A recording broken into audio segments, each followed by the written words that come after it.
আজ হনুমান জয়ন্তী, তো মন্দিরে একটু পুজো দিতে যাবই। আমি যাই মাঝে মাঝেই মঙ্গলবার করে। তো স্নান টান করে রেডি হয়ে নিলাম, কাপড় টাপড় পরে চুল টুল বেঁধে। তো বাড়ির সামনেই একটু হেঁটে গিয়েই রাস্তার ওপারে, এই সামনে যাচ্ছি হেঁটে আমি। আজকে তো মন্দিরে প্রচণ্ড ভিড়, আজকে একটা অনুষ্ঠান হয়, মন্দিরে ভিড় হয়। এখন 12টা বাজে, আমি যাচ্ছি মন্দিরে। এখনই কতক্ষণ সকাল থেকে তো আরোই ঘুরছি। আমি সব বাড়িতে কিনে নিয়ে একেবারে এসেছি। সামনে মন্দিরের সামনে বিক্রি হয়, তো আমি একেবারে কিনে নিয়ে এলাম।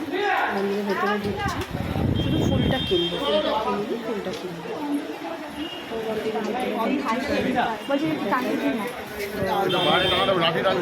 খুব সুন্দর। লাঠি না হলে হবে না তো, লাইনের ব্যবস্থা করেছে, ভালোই করেছে, নাহলে তো খুব ঝামেলা যখন লাইন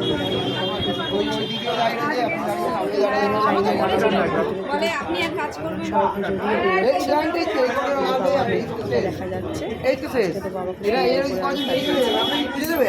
লাইনে চলে আসবে, লাইনে চলে আসবে, মালা দিয়ে দিন আমার হাতে, দিয়ে দিলাম। কীর্তন হয়ে গেলে সবাই ওখানে বসছে, তো হনুমান চল্লিশা পড়ছে, বসে পুজোটা দেওয়া হয়ে গেছে। এবার মোমবাতি ধূপকাঠি ধরাবো, 2 ঘন্টা বাজে না। মোমবাতি ধূপকাঠি বাইরে ধরাতে দেয়, ভিতরে ধরাতে দেয় না, বাইরে দিয়ে আর ভেতরে ক্যামেরা নিয়ে ঢুকতে দেয়নি, যাতে পুজোটা পুজোটা। বললাম একটু ক্যামেরা ধরে দেবে, সে ধরে নিচ্ছে। তো আমি ধূপকাঠি মোমবাতি দেখি বাইরে ঢুকতে দেয় না,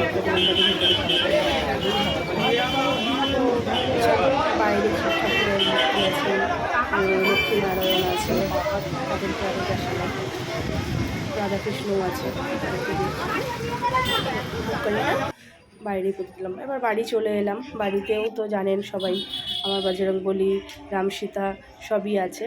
তো বাড়ির পুজো মেয়েই করবে, মেয়ে করছে পুজো, মেয়ের পুজো করা হয়ে গেছে, নমস্কার করছে মেয়ে। তো বাড়ি